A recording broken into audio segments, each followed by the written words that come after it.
सो ये यूनिट 9 में पहला इंट्रोडक्शन कुछ खास होगा नहीं। पेजेंट और पेजेंट इकनॉमी के बारे में हम लोग देखेंगे कि ये है क्या। फिर इंडियन पेजेंट और पेजेंट स्ट्रक्चर क्या है। पेजेंट लोग का मतलब जो फार्मर्स हैं, इसका मतलब होता है फार्मर, और फार्मर का इकनॉमी एक तरीके से। फिर इसका कैरेक्टरिस्टिक्स ऑफ फार्मर इकनॉमी, इसको एज अ सिनोनिम समझ लो फार्मर के, उतना घुसने की ज़रूरत है नहीं, सिर्फ एग्ज़ाम पास करना, ठीक है। फिर जो फार्मर लोग का इकनॉमी और कल्चर कैसा है, तो उसमें ये 4 पॉइंट आएगा। और फिर political economy of peasant movement, 3 movement होगा, बस कहानी ख़त्म। तो पहला हम लोग इंट्रोडक्शन स्किप करेंगे, फालतू इंट्रोडक्शन है, इससे एग्ज़ाम में कोई क्वेश्चन नहीं आएगा, इसलिए इसको हटा देंगे। और ये है पेजेंट और पेजेंट इकनॉमी। तो पेजेंट और पेजेंट इकनॉमी में कुछ खास दिया नहीं। यहाँ पे देखो, यहाँ पे है पेजेंट क्या है, तो कॉमन सेंस लगा लो, जो फार्मिंग करता है लैंड पे वो होगा पेजेंट। तो a peasant is a person who is engaged in the land work. In other words peasant can be a person who is involve in agriculture work, वही है। और फिर there are various forms of peasant, जिसके पास land है, who owns the land, landless वाला, labour, जो tenants है, टेनेंट्स मतलब रेंट पे लेके करने वाला, और क्रैश क्रॉपर जो मतलब कैश क्रॉप उगाता जैसे गन्ना वगैरह। तो यही है, इसमें और कुछ खास है नहीं। यहाँ पे हम लोग एग्ज़ाम में इसको कोट कर सकते हैं, खाली पेपर पे ये नाम लिख दो तो ये अच्छा रहेगा। एल का जो है 1948 में जो वर्क हुआ था, वो एंथ्रोपोलॉजी में जो किए थे, उसमें वो देखे थे कि पार्ट ऑफ सोसाइटी और विद पार्ट ऑफ कल्चर को, पेजेंट को ऐसे डिफाइन किए थे कि वो एक पार्ट ऑफ सोसाइटी और एक पार्ट ऑफ कल्चर है। तो ठीक है। और यहाँ पे 18th सेंचुरी में क्या है, 18th century pageant 18th century का जो पेजेंट है, उसका जो मोड ऑफ प्रोडक्शन है वो डिटैच्ड फ्रॉम दी सोसाइटी है। और फिर during the later centuries there are unequal distribution of land and income between the pattern of the market. मतलब मार्केट में अलग अलग पैटर्न है, बताते हैं इसमें क्या है। तो जो जो पहला तो ये है कि इसमें जो मोड ऑफ प्रोडक्शन है वो रेस्ट इन दी सोसाइटी से डिटैच्ड है। और लेटर सेंचुरी में क्या हुआ है, लेटर सेंचुरी में अनइक्वल डिस्ट्रीब्यूशन ऑफ लैंड। हम लोग को पता है कि ज़मींदारी था, ज़मींदार लोग था, तो वो लोग के पास ज़्यादा लैंड था, और मेनली सब लोग लैंडलेस वाला सब उसके ऊपर खेती करता था, तो वो है। और अनइक्वल डिस्ट्रीब्यूशन ऑफ इनकम भी था, मतलब जो लेबर करता था वो लोग के पास कम था, और जिसके पास लैंड था, जो घर में सिर्फ बैठ के अपना लैंड दे दिया, उसके पास ज़्यादा था। और मार्केट पैटर्न में हम लोग देख सकते हैं कि जो मिडल मैन था उनके पास ज़्यादा प्रॉफिट था, और जो एक्चुअल फार्मर्स था तो उनके पास कम था। जैसे यहाँ समझ लो हम लोग खरीदते हैं, मिडल मैन नहीं, उसके बाद और आगे जाके हम लोग ₹30 में अगर मान लो टमाटर खरीद रहे हैं, तो ये फार्मर लोग उसको ₹2 में बेच देता होगा पर केजी, तो सिर्फ ₹2 में बेच देता, और हम लोग ₹30 में खरीदते। तो मैक्सिमम प्रॉफिट जो है वो मिडल मैन या उसके बाद वाला लोग ले जाता था। तो यही है। फिर उसमें रेवोल्यूशन करेगा ये लोग, रेवोल्यूशनलाइज करके कैपिटलिस्ट डालेगा। या तो हम लोग बाकी सारा सब्जेक्ट में इतना पढ़ लिए होंगे कि कैपिटलिस्ट क्या है, सब पता है, तो नहीं पता है तो धीरे धीरे चैप्टर देखना, उसमें पता चल जाएगा। और फिर वही पेजेंट इकनॉमी, एक सेकेंड, जो पेजेंट इकनॉमी है वो रूरल इकनॉमी से भी बहुत मिलता जुलता है और डिस्टिंक्ट भी है, डिस्टिंक्ट कैरेक्टरिस्टिक। तो हम लोग जहाँ तक मेनली देखते हैं कि जो अर्बन सिटीज़ है, जैसे समझ लो दिल्ली, बेंगलोर, चेन्नई, कोलकाता, तो वहाँ पे तो कोई फार्मर दिखेगा नहीं हम लोग को। फार्मर थोड़ा रूरल स्टेट्स में दिखेगा, जो कौन सा हो गया, थोड़ा बिहार समझ लो, वहाँ पे मिल जाएगा, पंजाब समझ लो, हरियाणा समझ लो। तो जो रूरल है पार्ट ऑफ इंडिया, वहाँ पे ज़्यादा ये दिखेगा। और तो बस ये सब से क्वेश्चन आएगा नहीं, इससे आगे पढ़ेंगे कि लेवल ऑफ कंजप्शन और जो सरप्लस बचता है वो सब बाद में देखेंगे। तो ये हो गया हम लोग का 9.2 हो गया, 9.1 था इंट्रोडक्शन, 9.2 हो गया, 9.3 देखते हैं अब इंडियन पेजेंट और पेजेंट स्ट्रक्चर।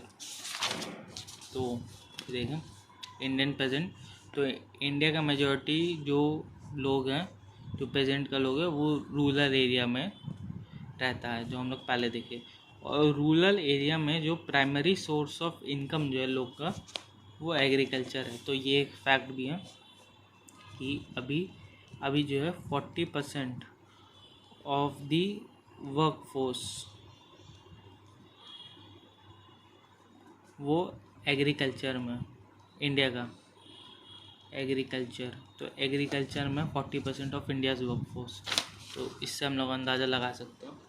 और आगे हम लोग देखते हैं, और आगे में क्या है ना कि अकॉर्डिंग टू थॉरर, ठीक है, अकॉर्डिंग टू थॉरर वो एक क्राइटेरिया दिया था क्लासिफाई करने का, जो भी पेजेंट्स है उसको क्लासिफाई करने का 3 क्राइटेरिया दिया था। एक तो income receive from the soil, तो एक इनकम कितना मिल रहा है उसको ज़मीन से, उसके ऊपर हम लोग क्लासिफाई कर सकते हैं। एक ओनरशिप ऑफ राइट से क्लासिफाई कर सकते हैं। और इनकम का समझ लो कि कितना उसको खुद का कल्टीवेशन से आ रहा है, कितना रेंट से आ रहा है, ठीक है, मेनली रेंट समझो, और कितना फ्रूट बेच के आ रहा है वो सब, ठीक है। राइट है कि वो खुद का ओनर है कि भाड़ा पे लेके कर रहा है, या शेयर क्रॉपिंग दूसरे के फील्ड पे जाके काम कर दे रहा है, तो वो हो गया।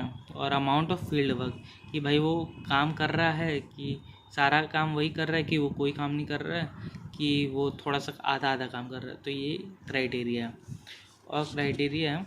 और यही थॉरर जो है वो help in identifying the 3 fundamental categories of agriculture class. मतलब इसके हिसाब से क्या है ना कि इंडिया में 3 एग्रीकल्चर क्लास है। ये यहाँ पे जो थॉरर है वो उसको 3 में, एक तो जो मालिक मतलब सबका बॉस समझ लो, किसान है, एक किसान होता, और तीसरा मजदूर, ठीक है, मालिक किसान मजदूर। तो मालिक तो बॉस है, तुम समझ लो खाली वो मालिक का। हम लोग देखें ना इस 3 चीज़ को यहाँ पे आगे में एक्सप्लेन किया। यहाँ पे मालिक को किया गया, यहाँ पे मजदूर को किया गया, और यहाँ पर किसान को भी यहीं पे किया हुआ है, ठीक है, यहाँ देख लेंगे हम लोग। तो मालिक तो बैठ के खाली पीली मस्त घर में बैठेगा और खाएगा, और कुछ काम धंधा है नहीं, कोई काम नहीं करेगा, सिर्फ मस्त बैठ के खाएगा। जो किसान है, मान लो मालिक के पास बहुत ज़्यादा ज़मीन रहेगा, किसान है जिसके पास थोड़ा सा लैंड ओनर है, या 2 टाइप का किसान है, एक जिसके पास थोड़ा सा लैंड है, और जो सब्सटेंशियल टेनेंट, मतलब थोड़ा सा रेंट वेंट लेके किसी आदमी को ले आया या किसी दूसरे के लैंड पे चला गया, तो वो हो गया तुम्हारा किसान। एक मज़दूर है जो जिसके पास कोई लैंड वगैरह है नहीं, जो एकदम पुअर है, पुअर फार्मर, पुअर पेजेंट है, शेयर क्रॉपिंग करता है, और सिर्फ लैंडलेस है, और सिर्फ अपना लेबर बेचता है। तो इसी को, इन 3 को आगे देखते हैं। इसके हिसाब से जो है मालिक is always lease their land on high rent, rent दे देता है, रेंट पे अपना ज़मीन दे देता है, उसके ऊपर हाई इंटरेस्ट देता है। जो मज़दूर है मालिक लोग उसको कम बेच देता है, यही है। वो लोग मालिक लोग कोई इंगेज नहीं करता है फार्मिंग एक्टिविटी में, और खाली ऊपर से देखता है कि हाँ खेत में पानी मिल गया कि नहीं मिला, सुपरवाइज करता है कि सीड डाला कि नहीं डाला, यही काम है कि सीड वगैरह वाटरिंग हुआ है कि नहीं हुआ, वही काम है। और यहाँ पे फिर देखो हम लोग देखते हैं ऑन दी अदर है वही सब्सटेंशियल टेनेंट्स, मतलब किसान वाला यहाँ पे हम लोग देखेंगे। अब किसान,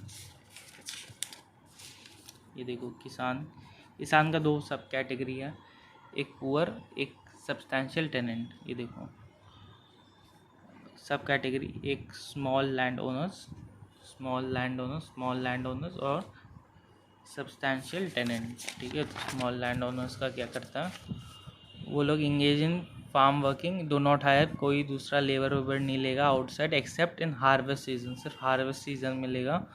और ऑन दी हट है जो सब्सटेंशियल टेनेंट करता है, वो होल्ड लार्ज, मतलब वो लोग के पास ज़्यादा ज़मीन रहता है, और अपने लेवल जितना वो लोग का ज़रूरत है उससे ज़्यादा वो लोग प्रोड्यूस करता है और उन लोगों का अपना लैंड का राइट रहता है, ठीक है। वो लोग का ज़िंदगी क्वाइट प्रोटेक्टेड रहता है, राइट वाइट सब प्रोटेक्टेड रहता है। लेकिन जो मज़दूर रहता है, जब थर्ड में आ गया, तो ये तीसरा आ गया।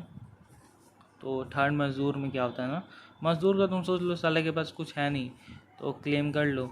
तो पहला तो लेस सिक्योरिटी है, कोई जॉब सिक्योरिटी कुछ है नहीं।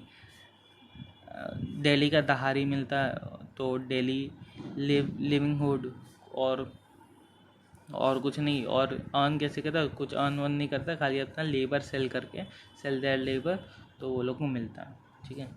तो यहाँ हम लोग का ये भी हो गया। तो यहाँ पे हम लोग का पहले 9.2 हो गया, अब 9.3 हो गया, अब 9.4 पे चलता है। Characteristics of peasant economy. तो पीजेंट इकोनॉमी का 9.4 पे आ गया। तो 9.4 में कैरेक्टरिस्टिक्स है। कैरेक्टरिस्टिक्स सोच लो, जो भी सारा प्रोडक्शन का काम वाम रहेगा, वो जो फैमिली है, फैमिली के साइड से डिटरमाइंड होता है। तो फैमिली वाला लोग ही मेनली करता है। तो वही है कि रिगार्डलेस ऑफ दी फैमिली कितना भी बड़ा हो, जो प्राइमरी यूनिट ऑफ प्रोडक्शन है वो फैमिली रहेगा। फिर दूसरा है कि size of the family is determined through the technique और economic involvement of the particular family. मतलब कितना बड़ा, मतलब समझ लो अगर कौन सा टेक्निक वो यूज़ कर रहा है। अगर वो मॉडर्न टेक्निक यूज़ कर रहा है, मशीन वगैरह यूज़ कर रहा है, तो भाई अगर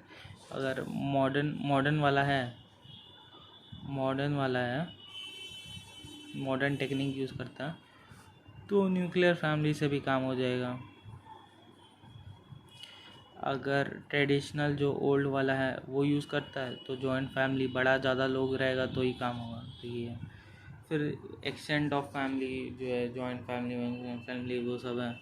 फिर amount of involvement depend upon the mode of inheritance, कि कौन कितना काम करेगा वो डिपेंड करेगा कि किसका कितना ज़मीन है। तो वो तो पता ही है। अगर मतलब ये जो है इनहेरिटेंस, अगर किसी के फादर से अगर उसको ज़मीन मिलने वाला है तो वो ज़्यादा काम करेगा। अगर कोई दूसरा आदमी है तो वो कम काम करेगा, उसको वो ज़मीन मिलने नहीं वाला है।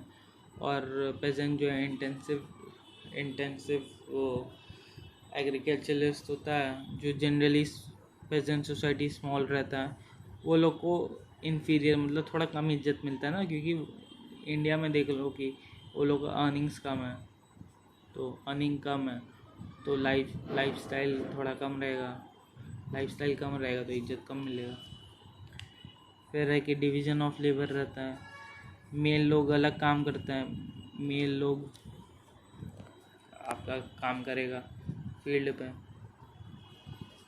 फीमेल लोग अलग काम करेगा, शायद वो लोग दूसरा काम करेगा, दूसरा हेल्प करेगा।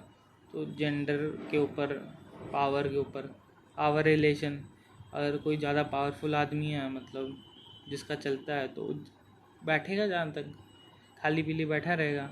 जो कमज़ोर आदमी है उससे ज़्यादा काम करवाएगा, ठीक है। तो नेक्स्ट पे चलता हूँ।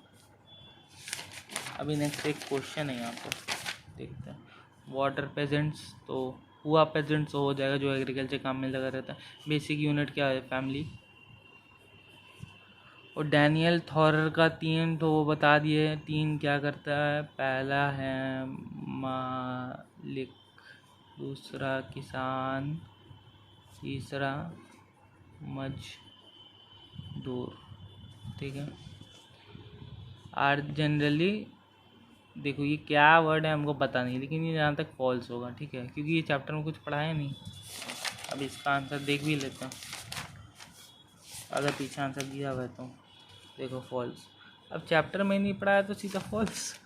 जो अगर कुछ तो हम लोग को चैप्टर में पढ़ा देता, थोड़ा सा कॉमन सेंस लगा लो।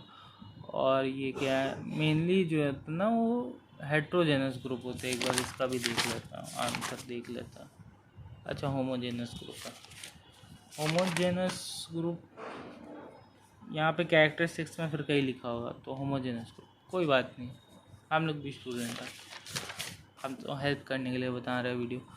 तो फिर कोई नहीं, 9.4 भी हो गया। 9.5 देखो, peasant peasantry and economy and culture, ठीक है। तो वो है 5। तो पेजेंट्री और इकोनॉमी एंड कल्चर यहाँ पे कुछ काम का है नहीं, पढ़ लिए। अब नॉर्मली यहाँ पे हम लोग जो है ना पेजेंट्री के इकोनॉमी, उसमें अपना कॉमन सेंस लगाएंगे कि वो लोग इकोनॉमी मतलब पैसा वैसा का डीलिंग कैसे रहता होगा। तो यहाँ देख लो, जो जो जो भाई फार्मर है, तो वो लोग का फार्म लैंड ही तो वो लोग का बेस होगा लाइवलीहुड का। लाइवलीहुड मतलब डेली का खर्चा वर्चा लोग का घर कैसे चलता है, तो फार्म लैंड होगा, उसी से उस लोग का घर चलता होगा। तो ये देखो, जो present economy are highly dependent on the resource available to them through the farm land, देखो, because they are involve in the farming activities. Normal logic है। फिर डिस्ट्रीब्यूशन ऑफ लैंड कल्टिवेटर्स, ठीक है, ये भी कुछ नहीं है। Not depend upon the criteria of market economy, ये भी ठीक है। मार्केट इकोनॉमी के क्राइटेरिया पे डिपेंड नहीं करता distribution of land of cultivators. फिर traditional rights of land and traditional right of land are undeniable, मतलब जिसके पास ट्रेडिशनल राइट है उसको हम लोग डिनाई नहीं कर सकते।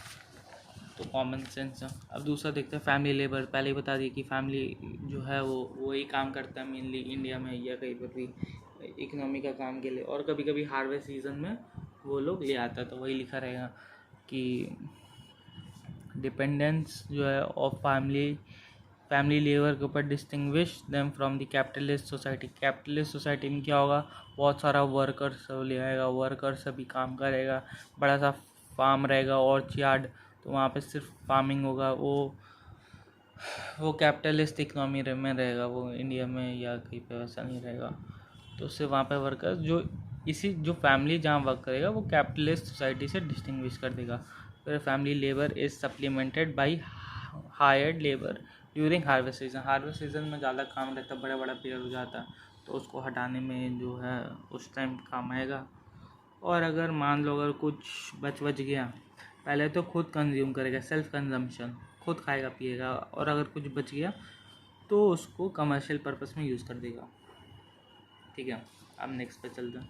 नेक्स्ट है एक्यूमुलेशन ऑफ कैपिटल। देखो, ये जो है ना मेनली कैरेक्टरिस्टिक्स होती है कैपिटलिस्ट इकोनॉमी का। कैपिटल मतलब मनी।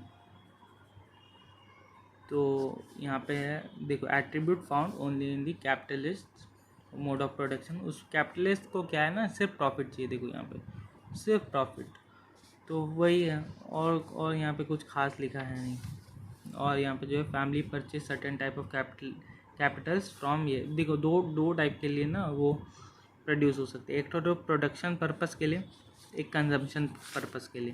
कंजम्पशन पर्पस मतलब खुद के काम के लिए, और प्रोडक्शन मतलब दूसरे को बेचने के लिए, ठीक है। जो तो प्रोडक्शन जो होगा ना उसमें क्या इन्वॉल्व होगा, मतलब पर्पस जो होगा, एक तो दूसरे को बेचने का ये होता है। और पहले तो हम लोग उसको प्रोड्यूस करेंगे और उसके बाद उसको कंज्यूम करेंगे। तो प्रोड्यूस करने के लिए क्या करना पड़ेगा, पहले जो भी ज़मीन को उसको ज़मीन जोतना होगा, फिर ज़मीन ये प्लाविंग ऑफ लैंड, उसमें पानी इरिगेशन देना पड़ेगा, फिर उसमें ग्रेन्स डालना पड़ेगा, ये होगा प्रोडक्शन में। और कंजम्पशन में क्या होगा, जो बनेगा उसको ट्रांसपोर्ट करेंगे, जो कैरिएज होगा, यही सब होगा। और क्या, दिमाग लगा लो अपना, और क्या, किसी फार्मर को इमेजिन करना और लिख देना। फिर ये देखो, प्रोडक्शन फॉर सब्सटेंसेस नहीं, मतलब अपने कंजम्पशन के लिए जो है ना, उसको अपने कंजम्पशन के लिए, मतलब देखो यहाँ पे not for selling, not for profit, self consumption, अपने आप को सस्टेन करने के लिए, सस्टेनेंस के लिए, ठीक है। तो यहाँ sustenance is defined as the amount of production from the land consumed only by the family. कौन काम करता है, फैमिली। और किसका कंजम्पशन के लिए, कौन खाएगा उसको, फैमिली। बस हो गया, ओन कंजम्पशन। और इसमें कुछ खास है नहीं, कुछ खास नहीं है। चलो नेक्स्ट है।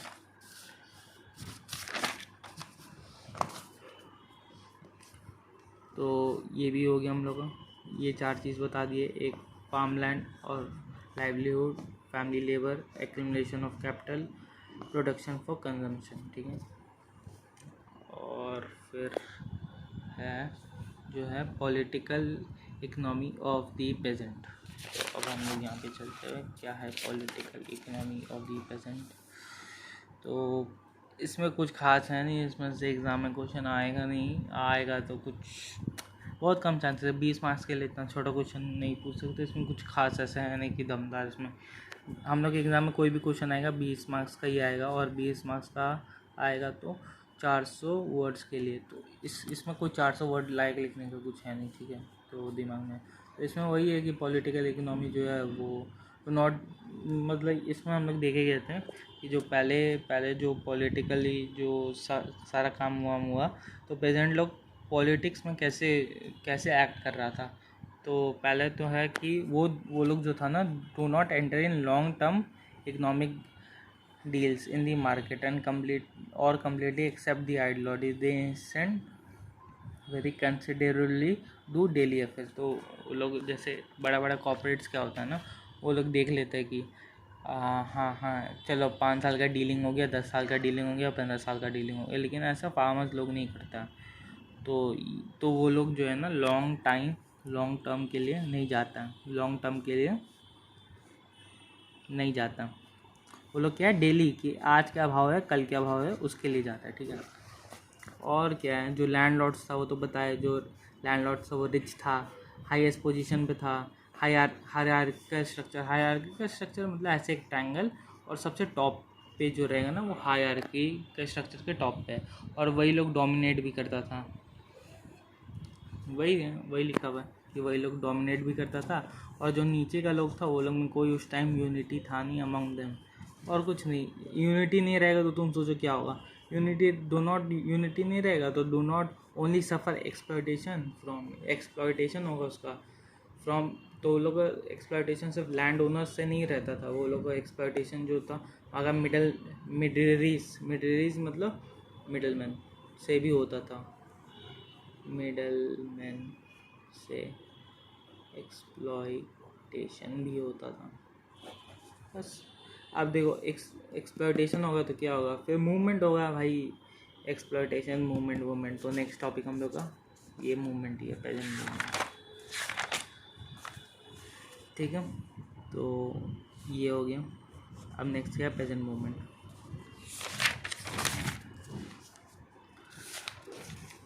तो ठीक है, तो प्रेजेंट मूवमेंट जो है ना वो अर्ली 19th सेंचुरी से हम लोग देख सकते हैं। अर्ली 19th सेंचुरी का मतलब होता है 18 के बाद से, ठीक है, 18 के बाद से। तो उसमें क्या था, ज़मींदार लोग बहुत अपना एक्सप्लॉइट करके फोर्स यूज़ करके एक्सप्लॉइट करता था, लेकिन जो भी फार्मर्स था वो रेजिस्टेंस देता था, मतलब रेजिस्टेंस देता था उस एक्सप्लॉइटेशन को। तो वो लोग यूनाइट हो गया था, रेजिस्टेंस जो वो लोग के लिए जो रेजिस्टेंस होता था ना, तो वो रेजिस्टेंस को के अगेंस्ट वो लोग यूनाइट हो गया था। जैसे वहाँ पे एक एक्ट आया था, टेनेंट एक्ट, जो कि था 1885 का। तो was the outcome of the resistance from the movement of the farmers. इसमें क्या हुआ था ना कि वो लोग बोला था, इसमें ऐसे है नहीं लिखना, बता देते हैं इसमें क्या है। तो वो ब्रिटिश लोग बोला था कि जो भी तुम लोग प्रोड्यूस करेगा उसका तुम लोग मेरे को, तुम लोग अपने पास सिर्फ 1/3 रखेगा और 2/3 तुम लोग मेरे को दे देगा। ब्रिटिश का गवर्नमेंट ऐसा बोला था। तो ये एक नया लॉ बोला था। तो फार्मर लोग बोला कि नहीं, हम लोग जो है आधा तुमको देंगे, आधा हम रखेंगे। तो यही इसी से फिर टेनेंट मूवमेंट बना था, जैसा मेरे को याद है यही बात है। और यहाँ पे ब्रिटिश लोग बोला था कि जो भी प्रोड्यूस होगा वो लोग हम लोग के गैराज में रखोगे। तो यहाँ पे फार्मर लोग बोला था नहीं, हम लोग अपने गैराज में रखेंगे सारा प्रोड्यूस, ठीक है। तो वो जो 3 स्टेजेस में हुआ था, ठीक है, 3 स्टेज हम ये देख लेते हैं यहाँ पर। First stage, second stage, third stage, एक एक करके सारा देखते हैं। तो फर्स्ट स्टेज में क्या हुआ था कि पहला स्टेज में क्या हुआ था ना कि इस टाइम के पीरियड में हम लोग देखे थे कि वहाँ पे बहुत फ्रीक्वेंट इंसिडेंट्स ऑफ फैमाइन हुआ था, इकोनॉमिक फॉल डाउन था, कोई इकोनॉमिक कुछ चल नहीं रहा था, जो कि प्रोवोक किया था, प्रोत्साहित किया था वो भड़का दिया था वो फार्मर्स को रिवोल्ट करने के लिए। तो यहाँ पे हम लोग देख सकते हैं कि 1905 में बंगाल का फैमाइन हुआ था, बहुत फेमस है ये, तो इसलिए यहाँ पे लिख दिया फेमस है। तो तो तो स्टार्टिंग में था ना कि उस टाइम पे कोई ख़ास लीडर नहीं था, सिर्फ कुछ फेमस मूवमेंट ही था, जो था संताल रिवोल्ट था against the British, Deccan right था, और बंगाल टेनेंट रिवोल्ट था। ठीक है, उस टाइम पे कोई ख़ास लीडर था नहीं, लेकिन बाद में लीडरशिप ऑफ महात्मा गांधी में क्या हुआ था, चंपारण मूवमेंट हुआ था इन बिहार, और सत्याग्रह मूवमेंट हुआ था इन खेदार। ठीक है, और फिर यही था फर्स्ट स्टेज में इस टाइम से इस टाइम। फिर जो है 1920 से 1926 के बाद में क्या होता है, इस टाइम पे जो था ना इंडिपेंडेंस मिलने का बात हुआ था, इंडिपेंडेंस के लिए स्ट्रगल चल रहा था इस टाइम पे भी। इस टाइम पे उतना ख़ास नहीं था, इस टाइम पे आफ्टर 19th सेंचुरी था, लेकिन इस टाइम पे कांग्रेस थोड़ा अच्छा वो लोग का ग्रिप बना हुआ था, तो कांग्रेस का यहाँ पे रोल रहेगा। तो कांग्रेस जो था वो try to protected the interest of the capitalist and kisan. तो ऐसा वो लोग प्रोटेक्ट करने का कोशिश किया था।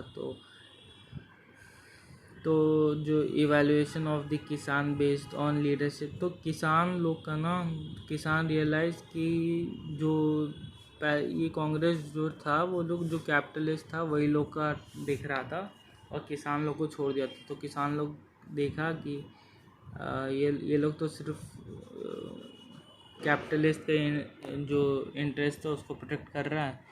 तो किसान लोग देखा कि यार तो फिर हम लोग को कुछ करना पड़ेगा। तो फिर वो लोग यूनाइट हुआ, और यूनाइट होने के बाद वो लोग देखो, फिर वो लोग लीडरशिप इंडिपेंडेंस क्लास सब लोग यूनाइट हुआ, और 1935 में ऑल इंडिया किसान सभा इस्टेब्लिश हुआ, जो कि नीड और डिज़ायर ऑफ द पेजेंट को देखा। द सभा वॉज सपोर्टेड बाय सोशलिस्ट से भी और कम्युनिस्ट पार्टी दोनों से। वो लोग बस ये वर्ड याद कर लो, सोशलिस्ट और कम्युनिस्ट, एग्ज़ाम में लिख देना तो अच्छा रहेगा। तो वो लोग को सपोर्ट मिलता है, और जो किसान सभा था वो लोग अच्छा रोल प्ले किया, जो एंटी सेटलमेंट आंध्रा में हुआ था, abolition of ज़मींदारी system in Bihar, revolt against the terrenal forest law in south India, और अगेंस्ट दी ज़मींदार इन अदर स्टेट। तो वो उसमें वो लोग अच्छा काम किया था। और एक तरीके से जो क्या था ना, ये जो मूवमेंट था वो एक तरीके से जो बाकी सारा पार्टीज था उसके ऊपर में बहुत सारा प्रेशर डाला कि भाई प्रेजेंट लोग का देखो, थोड़ा प्रेजेंट लोग का देखो। फिर अब हम लोग आगे, जब हम लोग को इंडिपेंडेंस मिल गया उसके बाद क्या हुआ था, हम लोग को इंडिपेंडेंस मिलने के बाद 1947 में बहुत सारा काम वाम हुआ। हम लोग बहुत सारा काम किए, यहाँ लिख सकते हैं हम लोग का ग्रीन रेवोल्यूशन हुआ, बुक में लिखा नहीं है लेकिन हम लोग लिख सकते हैं। हम लोग का वाइट रेवोल्यूशन हुआ, वाइट रेवोल्यूशन ऐसे मिल्क के लिए हुआ था, और ये जो फार्म के लिए हुआ था। ठीक है, तो वहाँ पर भी बहुत सारे रिवोल्ट वगैरह हुआ था। तो कुछ रीसेंट एग्जांपल भी है, कुछ पुराने एग्जांपल भी है, तो उसको देख लेते हैं। तो उसको देखने के लिए हम लोग अभी नेक्स्ट देखेंगे। थक गए। दस देर आर सीरीज और revolt present across the country. पहला इंडिगो मूवमेंट तो याद होगा, मोपाल मूवमेंट, बिहार नहीं ताबंगा मूवमेंट, तेलंगाना मूवमेंट, ये सब हुआ था। तो ये सब मूवमेंट याद करके एग्ज़ाम में लिख देना, हो जाएगा। इंडिगो मूवमेंट, मोलाहा मूवमेंट, तबागा मूवमेंट और तेलंगाना मूवमेंट। ठीक है, कम्युनिस्ट पार्टी स्टूड, जो कम्युनिस्ट पार्टी था उस टाइम में, जो सीपीआई था ना, सीपीएम और सीपीआई, तो वो लोग stood unite against the promotion of the interest of the poor farmers, और लेबर के इंटरेस्ट में था, और बहुत सारा वेलफेयर मेजर्स लिया गया था टूवर्ड्स दी लोअर स्ट्रेटा। ठीक है, अब हम लोग चेक योर प्रोग्रेस देख लेते हैं, जो कि what is the 3 dimension that help to understand the living pattern of the present. तो हम लोग अभी इसका आंसर देख लेते हैं।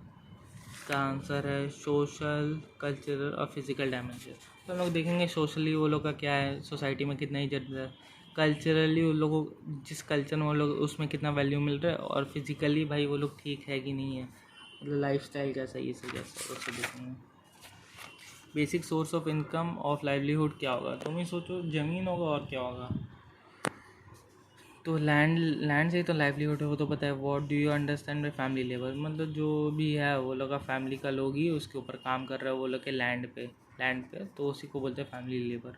और there are two purpose of the capital purchase by the peasant family name them. Two purpose वही होगा तुम्हारा जो अभी पीछे पढ़ा है, वही है, देखो, प्रोडक्शन पर्पस और consumption purpose. 4 important movement that erupted after, देखो ये हम क्वेश्चन सब देखा हुआ नहीं था, लेकिन हम पहले ही बोले थे कि ये सबको नोट कर लो, एग्ज़ाम में काम आया। इंडिगो, मोफलाह रिवोल्ट, तेबागा मूवमेंट और तेलंगाना मूवमेंट। ठीक है, थैंक यू, बाय। मेरा प्रोनाउंसिएशन थोड़ा ख़राब है तो मैनेज कर लेंगे।